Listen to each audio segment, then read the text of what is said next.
আসসালামু আলাইকুম। আজকে তোমাদের সাথে একটা নতুন ব্লগ নিয়ে চলে এসেছি। তো আজকে আমি বানাবো পেয়ারা চাটনি, নয় কিচ্ছুই না, আজকে বানাবো পেয়ারার আইসক্রিম। তো তোমরা দেখতে থাকো, ফুল ভিডিওটা কেমন লাগলো কমেন্ট করে বলবে। তো আমি পেয়ারার উপরে একটুখানি কেটে নেব।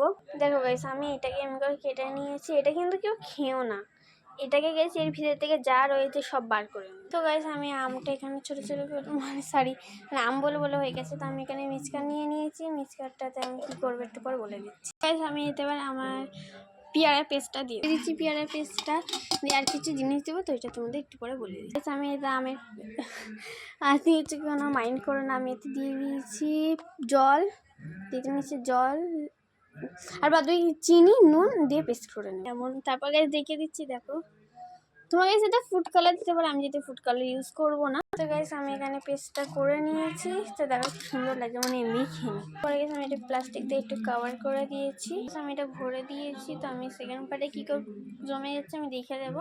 আমি যে এই মুখটা কেটে রেখেছিলাম ওইটা আমি এর উপরে দিয়ে ঢাকা দিয়ে। তো গাইস, আমার এটা পুরো হয়ে গেছে। তো আমি এবার এটাকে কিছুক্ষণের জন্য ফ্রিজ করে নেব।